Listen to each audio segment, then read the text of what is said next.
Chapitre 2. Comment découvrir vos dons? La Bible nous enseigne que chaque chrétien a reçu au moins un don spirituel. La majorité des croyants engagés ignorent quels sont leurs charismes. Comment remédier à une telle lacune? Les étapes suivantes constituent une aide dans la découverte de nos dons personnels. La première étape, la prière. La découverte des dons spirituels s'effectue aussi dans la prière. Il ne s'agit pas d'une simple étape à franchir et qu'on laisse ensuite derrière soi. C'est un élément essentiel qui accompagne ce processus de connaissance de nous-mêmes. Que nous lisions un ouvrage traitant des charismes, c'est-à-dire des dons, que nous remplissions des évaluations ou que nous participions à une formation sur ce thème, restons toujours attentifs à ce que Dieu veut nous enseigner. De nombreux chrétiens éprouvent des difficultés à s'ouvrir à Dieu dans la prière. Leur conception trop hermétique et leur a priori les empêchent souvent de reconnaître la direction de Dieu. Dans notre relation avec Dieu, nous restons pas seulement au stade de son approbation pour les connaissances que nous avons déjà acquises. Pour accéder à d'autres découvertes, il nous faut un esprit d'ouverture, tout en gardant un discernement et une analyse des nouvelles données. Vos réflexions. Ça, c'est votre partie à vous. Je vais vous lancer les questions. N'hésitez pas à les prendre en note. Êtes-vous intéressé par les dons spirituels mentionnés dans le Nouveau Testament? Existe-t-il des dons que vous n'aimeriez pas recevoir? Veuillez les noter. Autre point. Une autre question. Avez-vous vécu de mauvaises expériences avec des chrétiens qui exerçaient certains charismes, certains dons? Si c'est le cas, demandez à Dieu que les répercussions de ces événements n'entravent pas la découverte de vos propres capacités. Une autre question. Avez-vous demandé à Dieu de vous éclairer sur vos dons à travers la lecture de cet ouvrage?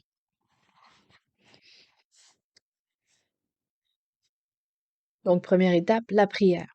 Seconde étape, la disponibilité pratique. Les dons spirituels nous sont attribués dans des perspectives bien définies. La personne qui recherche ces capacités doit être prête à les utiliser pour l'édification du corps de Christ. Un chrétien m'avait parlé de son désir profond de recevoir le don de guérison.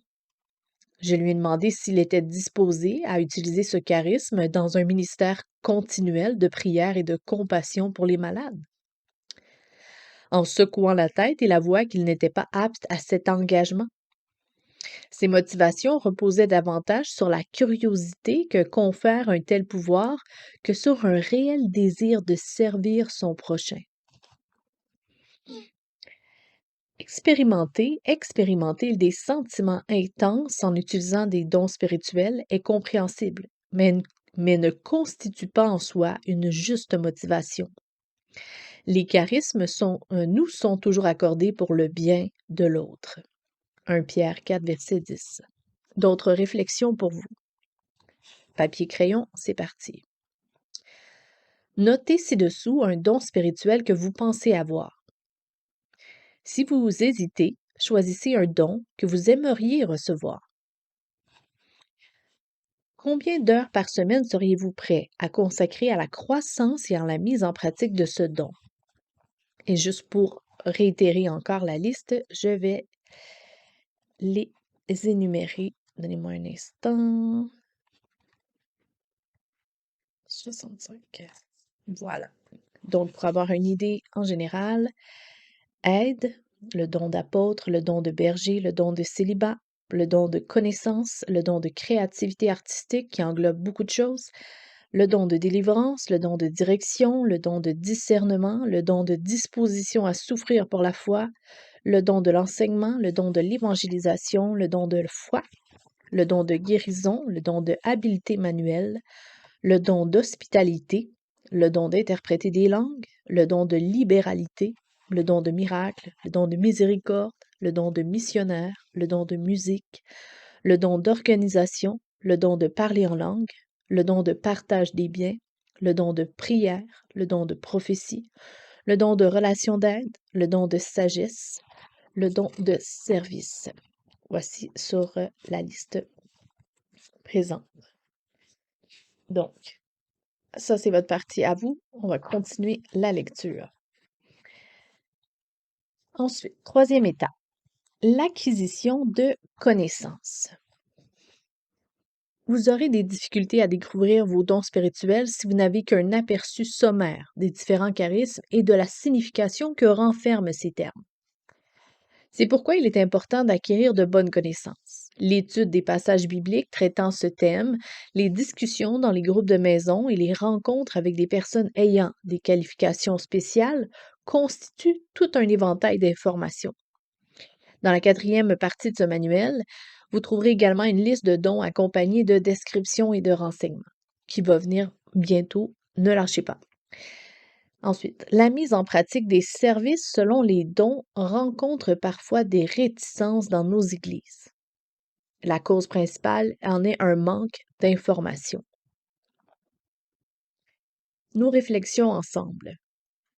Avez-vous une personne de référence capable de vous conseiller sur un don que vous pensez détenir? Choisissez en priorité une personne ayant ce charisme pour savoir comment elle l'a découvert et de quelle manière elle l'exerce. Concernant ce don particulier, lisez aussi les informations qui s'y rattachent à la quatrième partie du livre. Qu'est-ce qui distingue les chrétiens ayant ce charisme?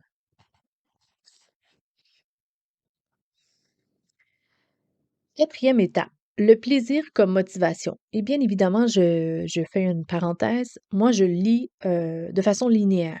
Et sentez-vous libre, une fois que vous êtes toutes sorties, de recommencer peut-être la lecture dans un ordre différent pour avoir toujours accès à l'information. Moi, je le fais vraiment linéaire. Je n'ai pas le choix. C'est comme ça que c'est plus facile pour moi de pouvoir amener cet ouvrage. Donc, persévérer étape par étape. Nous poursuivons. Merci de votre compréhension. Je vous embrasse et je continue. Le plaisir comme motivation. Une étrange croyance circule depuis longtemps dans les églises. Un véritable service doit s'accompagner de souffrance. Une tâche qui nous procurait du plaisir devient suspecte. Dans une église, une chrétienne très engagée m'a tenu des propos suivants. Depuis 20 ans, je m'occupe de l'école du dimanche et je dois vous avouer que je ne supporte pas les enfants. En tant que disciple, je n'ai pas à me demander si ce service me convient. L'essentiel est l'obéissance à Dieu. Dieu avait-il réellement appelé cette femme à ce ministère? J'en doute fortement. Elle appréhendait chaque réunion avec les enfants et les autres membres de cette église confirmaient que l'ambiance y était catastrophique. La monitrice, les enfants, les parents, le pasteur et Dieu lui-même devaient souffrir de cette situation. Il est normal que l'exercice d'un don spirituel nous fasse plaisir. Celui qui a le don d'évangéliser est content d'amener les personnes à la foi, et celui qui a le don de l'hospitalité est heureux d'accueillir les gens qui viennent chez lui. Ceux qui ont le don d'accomplir des tâches dites humbles le fait avec joie. Comme je l'ai mentionné, Dieu m'a donné un don d'enseignement. J'éprouve du plaisir à réaliser des sondages dans les églises, à analyser les résultats et les illustrer dans des schémas compréhensibles. J'aime élaborer des manuels d'enseignement, préparer des séminaires de formation et transmettre mes réflexions à d'autres. Dans ces activités, je suis capable de m'investir facilement pendant 12 à 16 heures par jour. Par contre, si ce temps était destiné à accueillir des personnes, je m'épuiserais rapidement. J'admets que je ne possède pas cette capacité et que des chrétiens qualifiés s'épanouissent dans cette vocation.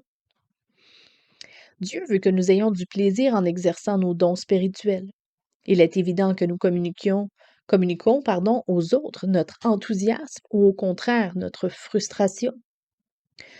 Dieu nous connaît parfaitement et il sait qu'un service est bien plus fructueux lorsqu'il est accompli avec joie et non par contrainte.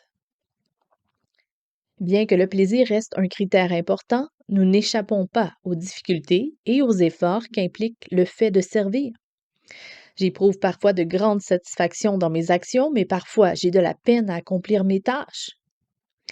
Chaque élément qui me procure du plaisir me demande en même temps des efforts et l'acceptation de frustration. Des alpinistes m'ont raconté leurs difficultés, leurs découragements lors d'une ascension difficile. Ils m'ont exprimé aussi leur profond sentiment de satisfaction et de joie lorsqu'ils sont parvenus au sommet. Autre moment de réflexion. Quelles sont les tâches qui vous procurent le plus grand plaisir? Quelles sont les activités où vous ne vous sentez pas à l'aise? Reprenez le don que vous avez choisi, page 25, déjà que vous connaissez ou vous avez une impression de ci, de ça. Que ressentez-vous en le mettant en pratique? Quelles circonstances pourraient rendre un service pénible, malgré la présence de véritables qualifications?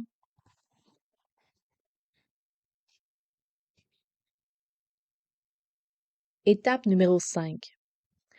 De nombreux essais. Mhm. Vous ne pourrez reconnaître le don que vous possédez si et qui vous procure de la satisfaction si vous n'essayez pas de l'exercer. Ça va sans dire. Peut-être possédez-vous un don de libéralité. Sans la mise en pratique de ce charisme, vous n'éprouvez pas la joie d'aider les autres par votre participation financière. Il se peut que Dieu vous ait pourvu d'un don des guérisons et que vous n'en ayez pas conscience, étant donné qu'il ne vous arrive jamais de prier dans cette perspective. Vous aurez des difficultés à découvrir vos capacités si vous n'êtes pas prêt à les appliquer à multiples reprises. Vos réflexions. Reprenez donc le don choisi un peu plus tôt que vous avez inscrit. Dans quelle activité de votre Église, votre assemblée, votre groupe maison ou de regroupement chrétien serait-il le plus approprié? Quelles sont les tâches que vous avez déjà accomplies? Et dans quel service voudriez-vous vous réengager? Dans votre assemblée, avez-vous récemment constaté des tâches qui étaient délaissées? Si oui, lesquelles? Vous imaginez-vous en train d'en prendre la responsabilité? Oui ou non?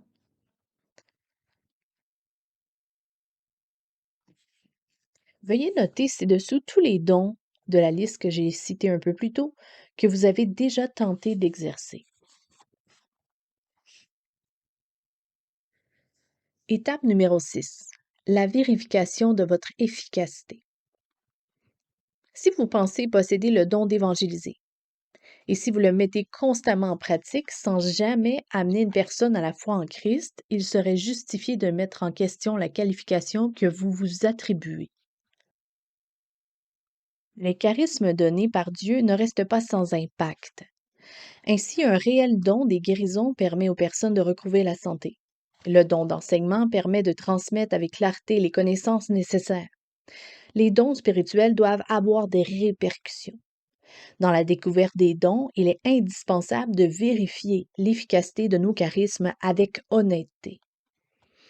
Vos réflexions. Notez ci-dessous les résultats des dons mentionnés, c'est-à-dire, mettons un exemple, le don de guérison que vous avez eu, la relation d'aide, la direction, l'organisation, l'hospitalité, la prière. Vous avez marqué un résultat au niveau de la guérison, rétablissement d'un malade. Quels ont été les effets de votre mise en pratique du don choisi que vous avez énuméré un peu plus haut? Ainsi de suite. L'étape 7, c'est l'avis des autres. Il existe des chrétiens persuadés que Dieu les a pourvus de certains dons. Ils ont beaucoup prié dans ce sens, ils ont effectué de nombreux essais, ils sont épanouis dans leurs tâches et témoignent de l'efficacité de leur action. Cependant, ils sont les seuls à partager cet avis. Sans ressentir constamment un doute sur nos capacités, il est recommandé de nous laisser remettre en question. Dieu nous a donné des dons spirituels pour les vivre en communion avec d'autres croyants. Ne faisons pas abstraction de l'opinion des chrétiens qui nous sont proches. L'avis des autres reste un critère essentiel pour toutes les étapes précédentes. En mode réflexion, encore une fois, quelles doivent être les qualités d'une personne capable de discerner c'est chez l'autre un don spirituel? Ensuite, autre question, veuillez noter des noms de personnes susceptibles de vous aider à vérifier vos dons. Et afin de terminer ce nouveau chapitre, je voudrais réénumérer encore une fois les dons en question afin de toujours les avoir à l'esprit pour pouvoir continuer à développer notre réflexion. Donc, le don d'aide, le don d'apôtre, le don de berger, le don de célibat, le don de connaissance, le don de créativité artistique, le don de délivrance, le don de direction, le don de discernement, le don de disposition à souffrir par la foi, le don d'enseignement, le don d'évangélisation, le don de foi, le don de guérison, le don d'habileté manuelle, le don d'hospitalité, le don d'interprétation des langues, le don de libéralité, le don des miracles, le don de miséricorde, le don de missionnaire, le don de musique, le don d'organisation, le don de parler en langue, le don des partages des biens, le don de prière, le don de prophétie, le don de relation d'aide et le don de sagesse et de service. À bientôt pour la suite.